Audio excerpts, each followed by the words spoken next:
Olá, professor. Tudo bem? Meu nome é Eduardo de Freitas Nunes Francisco. Nesse vídeo eu vou demonstrar a aplicação prática de uma variedade de testes estatísticos para resolver problemas usando Python no Google, no Jupyter Notebook aqui do Google. Vocês estão vendo aqui, você está vendo aqui na tela. Vamos cobrir aqui os testes, desde testes T para uma amostra pariana independente, passando por ANOVA, Q quadrada, e até métodos computacionais mais modernos, como teste de permutação, Bootstrap. Aí na questão 1 é a máquina de vinhos, né? Ou, como sugere aqui, a máquina desregulada, perguntando. A questão 1 aqui, como a gente pode ver, ela está perguntando pra gente se uma máquina configurada para 500 ml de vinho, ela está na verdade enchendo a garrafa com menos, né? E aí a gente tem uma amostra aí de mais ou menos 20 garrafas preenchidas. E aí vamos lá, vamos começar falando aqui sobre o item número 1, que é o pedido de a gente fazer com os procedimentos paramétricos de teste de hipótese, com uma amostra, sobre uma amostra que estudamos no curso, e que presume que a amostra seja usada proveniente de uma distribuição aproximadamente normal. Para a amostra fornecida, verifique que essa hipótese usando dois testes. Então a gente vai usar o teste Shapiro-Wilk e o QQ-Plot. E a gente vai usar a significância como 0,05. Então, aqui a gente carrega algumas bibliotecas já de Python, né, para facilitar o plot do gráfico e tudo mais, e o pandas também, a gente usa aqui. Então, no teste do Shapiro-Wilk, a gente usa a função stat Shapiro-dados, né, que está aqui. Ela nos dá um valor de p-valor de 0,8223. E como esse valor é muito maior que o nosso nível de significância alfa, né, que é 0,05, aqui está o p-valor que ele trouxe, né, que eu comentei. A gente não rejeita a hipótese de normalidade, né? Então a amostra parece vir de uma distribuição normal, como a gente cita aqui. Aqui a gente tem um QQ-plot dela, né, que é gerado com a função statplot, probplot, né, no caso. E esse gráfico mostra os pontos de amostra em azul, que são bem próximos da linha teórica, que é a vermelha, né, confirmando visualmente a normalidade que a gente achou aqui. E aí, como eu expliquei agora, aqui tem uma breve explicação de um todo, né, que aí vai estar disponível aí no trabalho. E a gente vai agora para o número 2, né, que a gente vai aplicar o teste de hipótese. Aplique os testes de hipótese e repare que a variância da população é desconhecida, sendo assim, certifique-se de usar o procedimento de teste de hipótese adequado para a situação. Apresente sua análise para o nível de significância igual a 1%, e a gente descreveu claramente a aplicação dos 4 passos do procedimento. Aqui a gente dividiu em passos, né, como eu comentei aqui, a gente já viu as hipóteses. Aqui é para computar a estatística do teste. Então, como a variação da população é desconhecida, né, e a amostra é bem pequena, é menor que tem, então utilizamos o teste T para uma amostra. Então, H0 igual a mi aqui é a média, e Mi0. Aí a gente usa essa fórmula aqui, né, onde x é a média amostral menos a média populacional sobre H0, e dividido pelo desvio padrão, dividido pela raiz do tamanho da amostra. E aí, para computar o p-valor, a gente calcula através da direção dos testes da hipótese, né? A gente tem o teste unilateral, à esquerda, à direita e o bilateral. E aí aqui no código, né, a gente calculou a média amostral e o t-score, né, o t-score está aqui, né, e a média amostral a gente já pegou aqui dos dados, né. O t-score a gente vai ter um valor mais ou menos aqui de menos 1.520, né. E aí o ponto-chave é o cálculo do p-valor, né, como o nosso teste é unilateral à esquerda, né, que a gente fez aqui, é menor que a gente já viu ali em cima, usamos a função de distribuição acumulada, que é essa daqui, para o p-valor, TCDF, T-score, TDF, DF, N-1. E aí a gente vai ter aqui que o p-valor resultante foi de 0,07, e como é maior que o nosso alfa de 0,01, que a gente delimitou lá de 1%, a gente falha e rejeitar a hipótese nula, que é o H0. Então não temos evidência estatística suficiente para afirmar que a máquina está desregulada. E aqui está a explicação do exercício também, que está no conteúdo. Então agora a gente vai para o exercício número 2, né? Um estilo diferente ajuda. Nessa questão a gente está testando novos tacos de golfe. Esses novos tacos de golfe, né, alteram o desempenho de 75 membros que foram selecionados aleatoriamente, né? Então eles jogaram aí por um tempo com uma espécie de taco, e depois eles tocaram para ver se esse design vai fazer alguma mudança no modo de jogo deles, né? Aí aqui no início a gente já cria umas funções para importar o banco de dados que tem os dados coletados aí desse golfe CSV. E aí a número 1 aqui, a gente vai checar a normalidade, né? Então ele pede para usar os procedimentos paramétricos de teste de hipótese sobre duas amostras que estudamos em nosso curso, presume que a amostra seja usada para ver, são provenientes de uma distribuição aproximadamente normal. Então para cada uma dessas amostras fornecidas, verifique suas hipóteses usando 2 dos testes de normalidade que estudamos no curso. E aí a gente vai usar um nível de significância igual a 5%. Nesse item aí, a gente cria uma função chamada verificar normalidade, que a gente até pode conseguir usar para outros exercícios da lista, né, do trabalho. E aí a gente usa 2 testes, né, para verificar essa normalidade. O P-Shapiro, né, o de Shapiro, teste Shapiro, e o teste de Agostino. Aqui está o Shapiro, né, com toda a sua função, e aqui o de Agostino. Aí nisso a gente aplica os testes usando um old score e o new score, cria um old score e um new score, né, e carrega a função de normalidade aqui para poder checar se o score está certo. Aí aqui a gente tem o resultado, né, o resultado foi que os p-valores foram muito baixos, né, próximo de zero. Isso aí significa que a gente vai rejeitar a hipótese, H0, né, e aí a distribuição não é normal aqui no Shapiro e Agostino para o old score, que é os valores antigos do teste, e no new score a mesma coisa, a gente está bem próximo de zero e a gente rejeita o H0 e a distribuição também não é normal, que é a mesma coisa de explicação dessa questão. E a gente vai para o cenário número 2 aqui, onde o pedido aqui a gente aplica o teste de hipótese, né, propriamente dito, apresentando e descrevendo claramente a aplicação dos 4 passos do procedimento. E aí a gente não tem a variância da população, então a gente vai usar os testes de hipótese adequados para a situação e usando o nível de significância 1%. E aí no passo 1 a gente define as hipóteses, né, o H0 aqui, esse ID aqui igual a zero, a gente não tem diferença nas médias. Se ele for diferente de zero, há diferença nas médias. Aí a gente computa a estatística de teste, dada por essa fórmula aqui, usando a amostragem pequena, que é aquela desconhecida. E a gente faz uma fórmula parecida com a do outro adjetivo, né, usando a média do valor aqui, médio computado, menos a média populacional em H0, sobre o desvio padrão dividido pela quantidade de pares de elemento, né, a raiz da quantidade de pares de elemento. E aí a gente vai usar o teste bilateral para fazer esse teste de hipótese. E aí aqui está o código, né? Aqui nesse código, a gente criou uma variável chamada diferenças, que é igual ao old score menos new score, daqui. E aí o teste D é aplicado sobre essa única amostra de diferença. Então a gente vai fazer o teste aqui usando essa média de diferenças aqui. Quer dizer, a gente faz uma média de diferenças primeiro, né? Porque é uma sequência de valores aí. E depois a gente aplica o teste score, que é o t-score, pela média de diferença. E aí o p-valor é medido através disso. A gente vê aqui que como é um teste bilateral, né, o p-valor é calculado com essa fórmula 2 vezes t CDF menos essa fórmula aqui completa. E aí o p-valor foi muito baixo, né, aqui você vê que ele está elevado a menos 9. Então a gente vai rejeitar H0 de novo. Então a gente vê que os tacos realmente causam uma diferença significativa no desempenho, né. Vamos lá, agora a gente indo para o exercício 3, né, a questão 3 ela pede para a gente comparar o consumo de carros manuais e automáticos, né, consumo de combustível. E aí vale ressaltar que são amostras independentes, né, indicado. Aí o que a gente fez aqui? A gente carregou aqui o CSV, né, com os dados obtidos aí do consumo. Eu criei uma variável automática aqui e uma manual para obter os dados se o carro for automático ou manual. E aí, no item número 1, ele pede uma análise gráfica exploratória comparando o consumo médio de combustível dos dois grupos de veículos. E aí a gente vai usar dois tipos de gráfico, o boxplot e o histograma, né? Aí aqui a gente já tem a função com boxplot, para gerar o boxplot, e aqui a do histograma. Aí, analisando os dois gráficos aqui você tem o manual pela milhagem por galão, né? E o automático pela milhagem por galão, que é a quantidade de milhas que percorre. Aqui é a mesma coisa, a distribuição de consumo do combustível por tipo de transmissão. No verde a gente tem o manual e no azul claro ciano aqui o automático. Aí, olhando os dois gráficos, né, a gente vê claramente que o grupo manual, né, tende a ter uma milhagem maior, né, por galão. Ou seja, eles são mais eficientes, né, pela amostragem dos dados. Aí no exercício 2, os procedimentos paramétricos de teste de hipótese sobre as duas amostras que estudamos no nosso curso, precisamos que as amostras a serem usadas são provenientes de uma distribuição aproximadamente normal. Então, para cada uma das amostras fornecidas, verifique essa hipótese usando os dois testes de normalidade que estudamos no curso. Para isso, use um nível de significância igual a 5%. A gente está usando aqui o alfa a 5%, e aí a gente vai separar os dados aqui de MPG por tipo de transmissão, que é aquele, usando já aquela definição que eu criei ali em cima. E aí a gente reutiliza aquela função para verificar numa unidade que a gente vai usar os dois testes de Shapiro Wilk novamente e Agostino Pearson, né? Então a gente vai testar aqui com o automático e o manual. E aí o resultado que a gente tem aqui é que o p-valor deu por volta de 0,8987, e a gente não vai rejeitar HE, então a distribuição é aproximadamente normal. E aí o Pearson também deu um valor bem alto aqui de p-valor, então a distribuição é aproximadamente normal também. E isso para o consumo de transmissão automática. No manual, a mesma coisa, nós tivemos valores assim um pouco acima da metade, p-valor. Então a gente não vai rejeitar o H0 nas duas, e a distribuição é aproximadamente normal. Nisso a gente consegue concluir que as duas seguem uma distribuição normal, né? Nos dois testes a gente chegou concluindo que as amostras seguem a distribuição normal.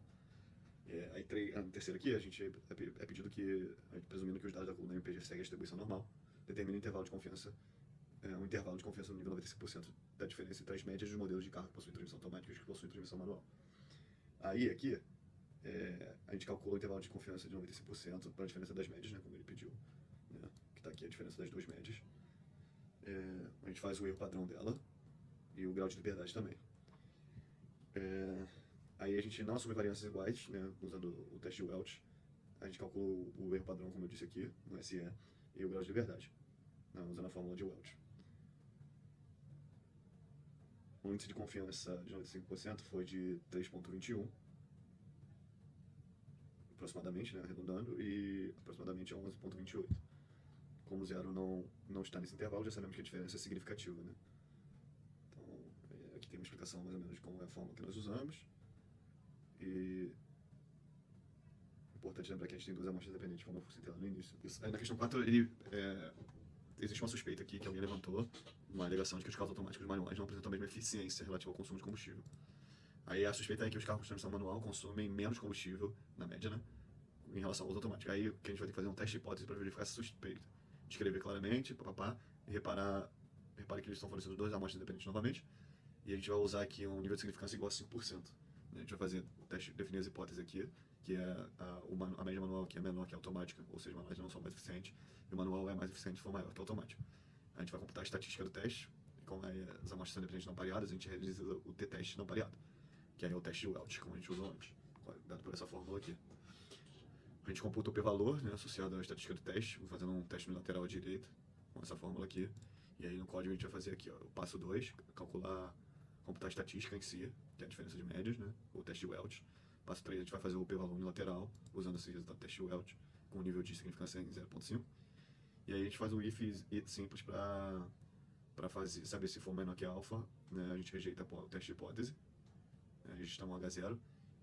E se não, se o p-valor for maior, a gente rejeita H0. Aí na fórmula aqui, a gente viu que o teste de Welch deu 3,76 e o p-valor deu 0,007, o que diz que a gente não rejeita H0, e aí é a evidência de que os carros de transmissão manual são mais eficientes, né, por causa disso aqui, o p-valor é menor que alfa. Bom, vamos lá, agora a gente vai fazer o exercício 4 aqui, que é baseado em teste ANOVA, né. Aí a situação é que a gente deve estudar se nesse problema aqui a gente consegue aplicar o teste ANOVA, que ele serve basicamente para comparar a média de 3 ou mais grupos, né? Então ele está dando 3 figuras aqui no exercício lá no enunciado, que corresponde à estimativa de milhas percorridas por galão obtido para amostras de modelos de carros 93. Aí, se uma ou mais amostras não passam no teste de normalidade, então não podemos usar o método de ANOVA. Então, sendo assim, a gente precisa, antes de poder usar o teste em si, a gente deve verificar as condições de aplicabilidade dele. Então a gente vai verificar se as amostras são aproximadamente normalmente distribuídas, e aí usando o teste de Levine a gente verifica se as amostras possuem variâncias iguais do ponto de vista estatístico, né? Aqui a gente vai importar a biblioteca do NumPy. Aqui a gente já montei alguns arrays com os dados, né, que a gente viu nas figuras. Aqui está o intervalo de significância aqui de 0,05. Aqui eu criei a função para testar a normalidade. Na verdade, a gente basicamente usa a mesma função igual a outra, só que a gente adequa um pouquinho melhor. A gente ainda está usando Shapiro, Wilk e Agostino, que foram que a gente aprendeu para verificar a normalidade. E aqui a gente realiza o teste puxando os dados de compactos, médios e grandes, que foram os grupos que a gente criou aqui, né, os arrays, usando a significância de alfa ali. Depois disso a gente vai realizar o teste de Levine, por essa fórmula aqui, né, essa linha de código aqui, e printar. Aqui está o grupo compacto, né, então a gente já viu que a distribuição é aproximadamente normal nos dois testes, nos médios também, nos grandes também.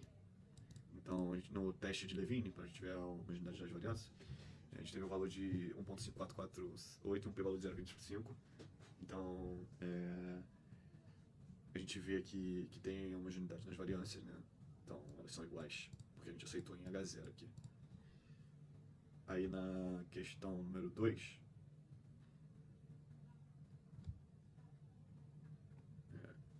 agora que a gente verificou aqui as condições de aplicabilidade nova, a gente vai aplicar o teste para verificar se a hipótese nula, que as três populações têm a média estatisticamente iguais, né?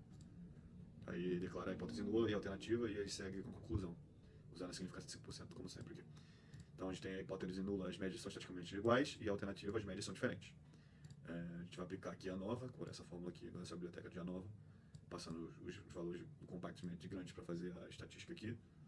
E aí a gente verifica o resultado por um simples if aqui, para ver se rejeita ou não a hipótese. A gente teve o valor aqui do p-valor bem baixo, então a gente rejeita o H0. Então, pelo menos uma das médias aqui vai diferir. Então, a gente já viu que no teste não foi aplicando a função, e aí calcula o p-valor, como eu falei, aí a gente rejeita a hipótese, e aí a evidência que há uma diferença nas médias. E aí aqui a questão 4.2, aqui a Aqui a gente vai usar o custo de materiais didáticos, né? De materiais, né? E aqui são as listas de materiais. Em cada um dos 10 cursos diferentes, em cada um dos 3 assuntos diferentes, né? Química, ciência, computação e matemática. Aí a gente vai verificar o nível de significância de um, vai usar um nível de significância de 1% e vai verificar se os dados fornecem evidência suficiente para concluir que o custo médio das 10 disciplinas não são todos iguais. E a gente vai basicamente fazer parecido com o que a gente fez antes. Vamos dividir em 3 grupos aqui e importar os dados desse datasheet que foi dado pelo link. Né? O alfa aqui é o nosso nível de significância de 1%. A gente vai calcular o custo aqui fazendo essas 3 fórmulas. Aí depois a gente aplica o teste de Levine de novo para ver a homogeneidade. E aí, se for homogêneo, a gente aplica aqui o teste de ANOVA, usando de novo aqui a significância 100%, e aí verifica se rejeita H0 ou não. E a gente consegue descobrir se há diferença significativa entre os custos médios se rejeitar. Se não rejeitar, não há evidência suficiente para diferenciar os custos médios. Né? Aí aqui a gente tem o resultado. A homogeneidade de variância aceita H0, variâncias iguais, que a gente viu aqui em cima, ou seja, o teste de Levine aprovou dizendo que as variâncias são iguais. No teste de ANOVA a gente teve um valor na estatística aqui, um pouco elevado aqui, o p-valor meio baixo, mas então a gente não vai rejeitar H0, né, porque o p-valor aqui está maior do que a variância, a significância, apesar de estar baixo ainda, ele ainda é maior do que esse, então ele está não rejeitando H0, então não é suficiente de diferenciar os custos médios, né? Aqui da explicação, mais ou menos, de como foram feitos os passos aqui que eu citei antes. Vamos lá, agora no exercício, como eu falei, de fazer teste aqui quadrado. Primeiro aqui no 5.1 distribuição, então ele pede que suponha que uma variável aleatória y siga a distribuição x2 com k graus de liberdade, isto é, y x ao quadrado, x2 aqui k, com meio das funções apropriadas de R1 ou de Python 2. Compute o que pede a seguir, considere que k é igual a 3. Então a gente já criou aqui k é igual a 3, importamos aqui dessa biblioteca stats aqui. E aí no 1 ele quer que o PR seja y maior que 2.56. A gente faz a conta aqui, ó, PR igual a 1 menos a biblioteca botou aqui, o import é SIH2.cdf 256 e k, sendo 13. E a gente faz um print aqui para saber esse valor. Então a probabilidade acumulada foi calculada por meio da função x.cdf, que recebe um valor crítico, e os graus de liberdade k. Como queremos a probabilidade de valores acima de 256, que é isso aqui, subtraímos de 1, que é 100%. E aí esse é o valor que a gente tem aqui da probabilidade acima dos valores de 256. Aqui a gente quer a probabilidade dos valores entre 256 e 4.87. Então a gente vai fazer aqui de novo essa função x.cdf em 4.87 menos a função x.cdf no valor 256. A gente vai printar aqui a probabilidade acumulada vai ser esse valor aqui. E aí aqui o valor de y tal qual a probabilidade acumulada de y menos y igual a 0,95. Então a gente vai usar o 0,95 aqui na função de novo, com k, com grau de liberdade k. E vamos printar esse cara aqui. Aí o valor cítrico y foi calculado por meio da função x, que recebe uma área e os graus de liberdade. O 5.2 é o teste x quadrado, situação problema 1. Considera normalmente o conjunto de dados denominado em matchcars, que é aquele exercício anterior. Para esse conjunto de dados, descobre valores das variáveis c, y, l e carb são ou não dependentes. Para isso, utilize o teste x2. Apresente o desenvolvimento, isto é, os comandos de R ou Python que você utiliza para chegar à conclusão. Aqui a gente vai importar de novo aquele do stats, né? Essa biblioteca aqui de contingência. A gente cria uma tabela de contingência aqui, usando esses dados que foram dados ali em cima, o C, L e o carb, importando do cars. Aí a gente aplica o Q quadrado aqui através dessa fórmula toda aqui. Aí o resultado do Q quadrado a gente vai printar aqui embaixo, a estatística de T também, e o valor. Né? Aí alfa, a significância que a gente está usando 0,5% de novo. E aí, se o p-valor for menor que alfa, aí as variáveis são dependentes. Se o p-valor for menor que alfa, as variáveis são dependentes. Se for maior, as variáveis são dependentes. O resultado está aqui embaixo, a estatística de T2 está 24.338 e o p-valor 0,000. Então a gente tem que o p-valor aqui é menor que alfa, então as variáveis são dependentes e a gente rejeita a hipótese nula. Vamos lá agora para o 5.3 aqui, testes da situação em problema 2. Um fabricante de bala, né? Ele produz balinhas de diferentes cores, né? E aí ele alega que cada pacote produzido contém quantidade de balinha de cada cor, que não difere significativamente das que estão apresentadas na segunda coluna da tabela 1, que é essa tabela aqui. Para testar essa alegação, um auditor comprou um pacote de jujuba, né, das jujubas, em uma loja perto de sua casa e encontrou a quantidade de cada cor. Então esse é o valor observado aqui. Então, já levantado pelos todos, estão na terceira coluna, como mostra aqui. Se o fabricante estiver correto, então não deve haver diferença significativa entre a quantidade de diversas cores da jujuba. Ela alega depositar em cada pacote. Aí no exercício 1 que ele pede para usar R ou Python para criar 2 gráficos de pie chart, para a quantidade esperada de cor para de quantidade esperadas e a quantidade observada de cores. Né? Então a gente criamos uma biblioteca Matplot aqui, do MATLAB, né? Criamos um vetor de cores, né? Um array de cores, um vetor de valor esperado e um observado. E aí a gente mapeia as cores do gráfico pela cor correspondente, né? Para organizar as cores. E aí o gráfico a gente constrói aqui, para plotar. Aqui é o valor esperado e aqui é o valor observado. Aqui a gente tem o resultado do gráfico do valor esperado e o valor observado. Já no segundo aqui, ele pediu também para usar Python R, teste a hipótese de que a ligação do fabricante é verdadeira, que não difere tanto daquele valor que estava na tabela, os pacotes de bala. Dando nível de significância igual a 0,01, represente os seguintes valores de grau de liberdade, valor de estatística e valor P. Apresente também a sua conclusão contra ou a favor da hipótese nula.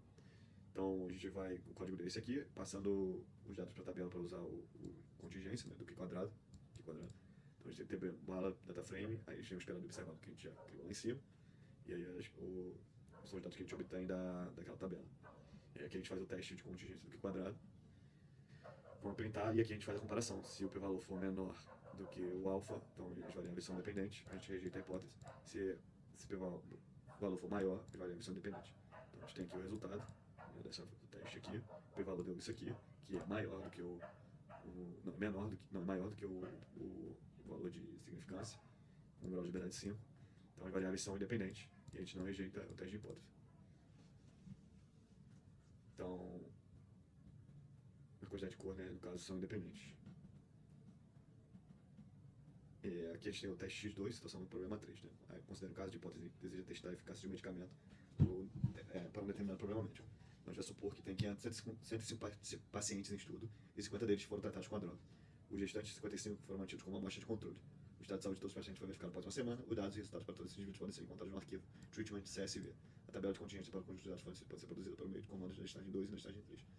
Então a gente tem aqui o listing 2R, e aí aqui é o URL do Treatment, e o listing 3 de Python, que está com isso aqui já carregando aqui a listagem 3. Nessa situação, o problema temos duas variáveis discretas, uma que indica que o paciente foi tratado no medicamento e outra que indica que melhorou ou não. Né? Verificar a ligação que as duas variáveis são dependentes. Aqui a gente está buscando do CSV que está dizendo ali, né, do treatment, né, está importando para cá. Criamos a tabela de contingência, né, com o treatment e o improvement, buscando desse CSV. E aqui a gente imprime aquela tabela que está aqui embaixo. Depois a gente vai fazer o teste aqui quadrado, usando essa contingência que a gente criou, né, tabela de contingência. E aí o p-valor, que está usando essa fórmula aqui. Isso aqui tudo. Depois a gente vai fazer a comparação com a significância. Então, se o p-valor for menor que alfa, as variáveis são dependentes. Então a gente rejeita a hipótese. Se for maior, são independentes. Tá aqui então a tabela. Tá aqui treatment, not treated. E aí aqui o quanto que foi que melhoraram sem o tratamento e com o tratamento. E o que não melhoraram sem o tratamento e com o tratamento. Aí a estatística quadrada aqui deu esse valor, o p-valor deu esse valor aqui. E aí a gente conclui que as variáveis são dependentes. Então a gente rejeita a hipótese nula, né?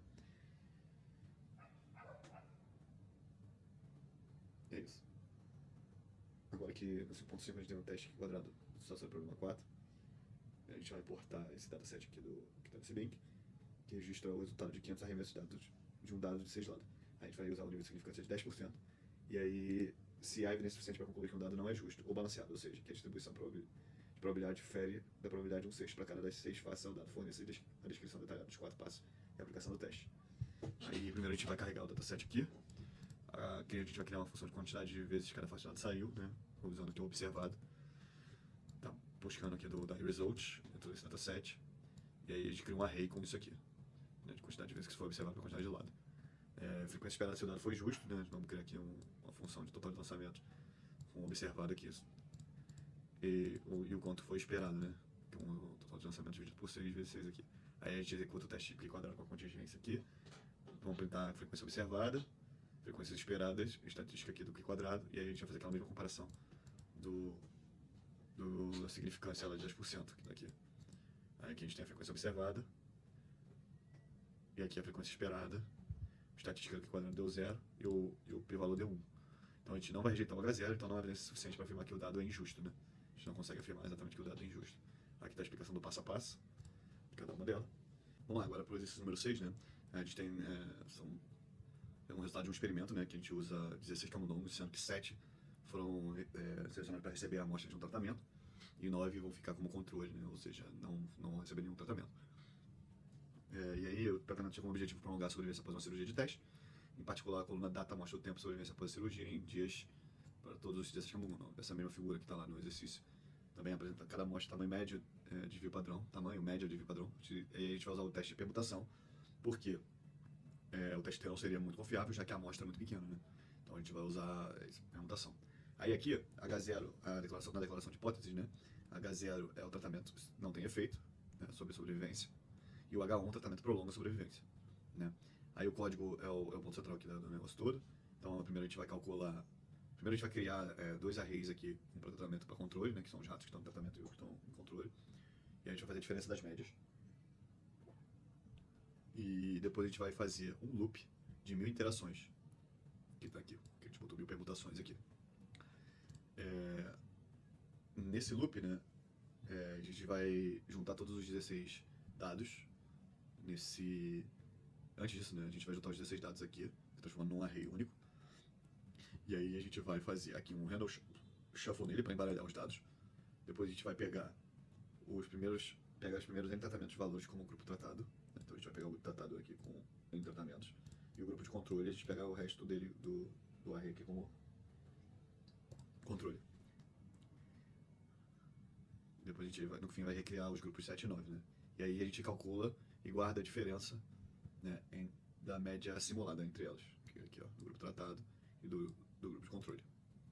E aí o p-valor, basicamente, é a proporção de vezes que a diferença simulada foi maior ou igual à nossa diferença observada, que é feita por essa fórmula aqui.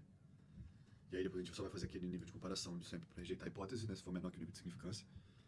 A gente rejeita a hipótese, então vai dar evidência de que o tratamento prolongou, e se não rejeitar, a gente não tem evidência suficiente. Aí aqui estão os valores, a diferença observada da média foi 30,63, o p-valor deu 0,14, e aí a gente não rejeita a hipótese, porque deu maior do que o alfa ali, né, o significância. Então a gente não tem evidência suficiente de que o tratamento funcionou nos ratos. Aqui está a explicação e a conclusão, né, do que eu acabei de citar. Aí agora a gente vai para uma questão número 7, de bootstrap. Aí aqui a gente vai fazer uma adaptação do problema 9 da seção 5.4 dessa parte aqui. O conjunto de dados usado aqui é denominado Boston e é encontrado nesse datasheet aqui. Aí com base no conjunto de dados fornece uma estimativa pontual para a média populacional da variável média V, chama uma estimativa U. Então a gente vai calcular a primeira média variável, a média V, que vai dar mais ou menos 22,53, usando aqui, carregando do dataset do Boston aqui. Aí a gente faz a média V aqui, buscando o dado da média V do dataset. E aí aqui a gente calcula essa média populacional aqui, a partir desse média V aqui. E aqui a gente tem o valor dela, né?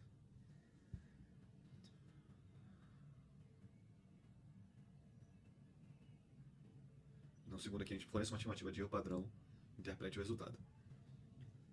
Aqui, a gente usando a fórmula teórica aqui, sigma, a gente vai pegar aqui a gente vai fazer o erro padrão do sigma, que é esse valor que pego aqui do dataset também, da média, né?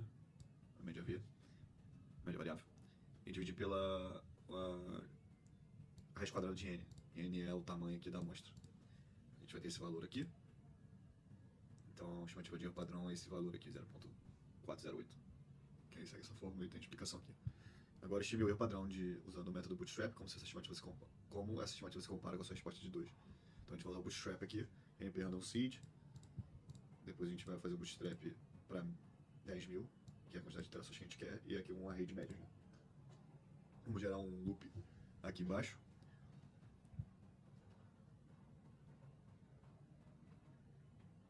Então, em cada um desses loops aí, a gente vai usar essa definição aqui, média v sample frac 1 replace true, que é as amostras com a posição. Essa é a chave do Bootstrap em si, então a gente faz a reamostragem com a posição, e aí calcula a média depois de cada amostra. E o erro padrão Bootstrap, né, a gente usa aqui para calcular ele aqui, esse NP standard de média dessas 10.000 médias, na verdade, que nós fizemos. E os valores estão aqui embaixo, depois do print aqui. Então o erro padrão estimado via Bootstrap é esse cara aqui, 0,4051, e a diferença entre as estimativas deu essa média aqui, 0,00371.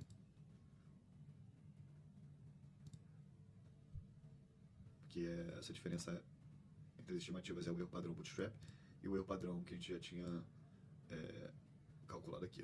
Aqui não, quer dizer, o erro padrão que a gente já tinha. Esse é o padrão aqui do exercício anterior que a gente fez pela forma teórica. Agora vamos lá no 4. Com base em sua estimativa de bootstrap da 3, forneça um intervalo de confiança de 95% para a média variável. Compare-o com os resultados obtidos usando t-teste sobre o atributo média variável. Então a gente vai buscar aqui, vamos importar essa biblioteca aqui. E aí vamos para o intervalo de confiança com bootstrap. A gente vai usar essa fórmula aqui, que é esse NP percentile, com o intervalo padrão t-teste. Tem intervalo aqui. E aí a gente consegue ver que eles são bem similares aqui, olhando depois de usar a fórmula nas duas aqui. A gente chega a um valor que eles são bem parecidos. Então o que eu digo aqui, o intervalo de confiança do bootstrap foi feito com o NP percentil, passando a média e os limites inferiores e superiores. Limite inferior e superior, para obter o intervalo com o t-teste. Foi utilizada a função t-intervalo, passando o nível de confiança, grau de liberdade média de erro. Aqui. E aí aqui a gente compara um com o outro. A gente chega aqui, eles são tá levemente deslocados para cima. E é isso. Mas ainda assim eles são semelhantes, como comentei. Aqui o quinto, com base neste conjunto de dados, forneça uma estimativa média aqui para a mediana populacional de MDV. De média. Da média. Variável. Média de variável. Da variável. A gente dá o código aqui, usando esse mulhat mediana. Que define aqui a média. E faz a média do MDV aqui. A gente vai printar aqui, essa é a estimativa para a mediana populacional. Para calcular a mediana foi utilizada a função NP-média. Agora você deve, no 6 aqui, agora você deve estimar o erro padrão. Infelizmente não é uma forma simples para calcular o erro. Na mediana, em vez disso, a gente vai usar o método de bootstrap. E vamos comentar as descobertas. A gente vai fazer o bootstrap aqui usando 1000 iterações de novo. Para estimar esse erro padrão da mediana, né? 1000 iterações com coleta de amostra com reposição. E é isso aqui que a gente faz com coleta de amostra com reposição nesse loop aqui. Tá mil de novo. Para cada amostra foi obtida a mediana que foi inserida no array de medianas. Né? E ao final foi calculado o erro padrão das medianas do array usando esse NP standard aqui, mediana bootstrap. E aí o erro padrão da mediana via bootstrap deu esse valor aqui. E aí ele é uma representação da variabilidade da mediana em amostras repetidas de população. Já o set aqui fornece uma estimativa para o 10º percentil do atributo de média da média da variável. Chama essa quantidade isso aqui. Aí a gente vai fazer o NP percentil aqui de novo. A gente vai usar, para calcular o 10º percentil, foi utilizada a função NP percentile, passando df média vezes o valor 10. A gente está usando 10 aqui para fazer esse cálculo aqui do percentil. Que a gente precisa do 10º percentil do atributo, então a gente vai nele para buscar esse dado. Aí use o método bootstrap para estimar o erro padrão com suas descobertas. Novamente a gente vai usar o bootstrap de novo, para 1000 interações novamente. E aí de novo a gente está fazendo daquele formato, onde 1000 iterações com coleta de amostra com reposição por aqui, e o percentil aqui dela, no 10 novamente. Aí depois vamos fazer o erro padrão, usando aquele método std. Então, para cada amostra foi obtido o 10º percentil inserido no array de percentis. Com isso foi calculado o erro sobre esse array. E é esse valor aqui, que é o erro padrão que encontramos. Agora no exercício 8, a gente vai fazer uma comparação entre dois métodos não paramétricos, né? Que é a permutação versus bootstrap. Nesse enunciado a gente tem, a empresa quer saber se é mais eficaz cursos online ou tradicionais presenciais. A gente tem um grupo de tamanho 4 para o curso online, né? E aqui é tipo a quantidade de frequência em cada uma dos grupos, né? Aí aqui a gente vai fazer usando o nível de significância de 0,1. Aí a pergunta é se os dois testes chegam à mesma conclusão. Aqui primeiro é só para a gente levantar os dados, então a gente criou o array de internet e o tradicional, fizemos a diferença das médias, a quantidade de interações que a gente quer nos dois métodos de permutação e bootstrap, e o nosso nível de significância. O teste de permutação a gente usa embaralhamento, né? Como aqui de novo para embaralhar os grupos. E aqui a gente começa a fazer as interações de novo para poder montar de novo esse valor aqui do p-valor. Né? A gente faz o grupo 1, a média dele menos a do grupo 2, e essa diferença aqui a gente adiciona, bota no array de volta.